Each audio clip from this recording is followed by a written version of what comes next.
Cette catastrophe suscite à l'international la désolation et évidemment aussi ici au Canada. Olivier, même si le pays est engagé dans une lutte à finir avec les Américains concernant les tarifs douaniers, Justin Trudeau offre toute son aide pour combattre les feux en Californie.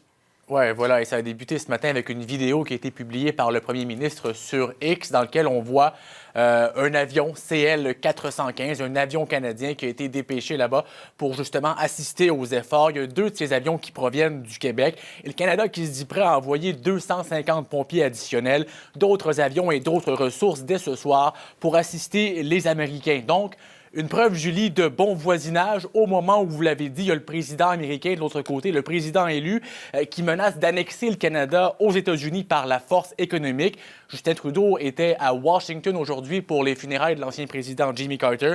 Il en a profité pour accorder une entrevue au réseau américain CNN, dans laquelle il dit que jamais le Canada ne deviendra le 51e État.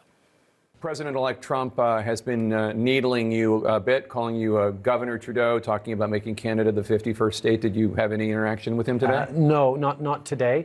But that's not going to happen. Canadians are incredibly proud of being Canadian. One of the ways we define ourselves most easily is, well, we're not American. There is such a depth of pride that that's not actually an issue.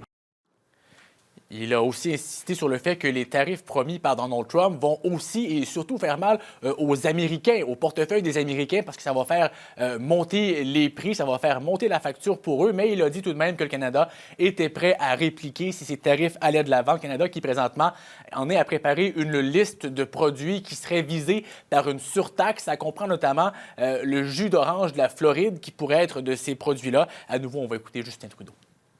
We would definitely respond, as we did years ago when President Trump put tariffs on steel and aluminum. We responded by putting tariffs on Heinz ketchup, on playing cards, on bourbon, on Harley Davidsons, on things that would hurt American workers. But we don't want to do that because it drives up prices for Canadians and it harms our closest trading partner. Et le chef conservateur Pierre Poilievre qui a commenté aussi cette guerre de tarifs qui est en train de se dessiner.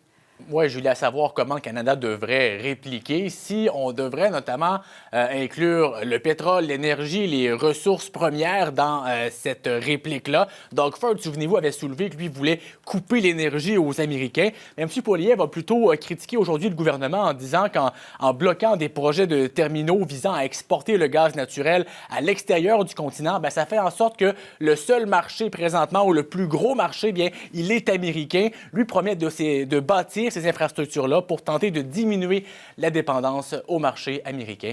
On écoute le chef conservateur. Félicitations à Stephen Guilbeault, aux autres fanatiques anti-énergie. Ils ont donné un gros cadeau à Donald Trump. En bloquant les oléoducs, en bloquant les usines d'exportation de gaz naturel, on est obligé de vendre 99% de notre énergie aux Américains. On n'a pas d'autre marché.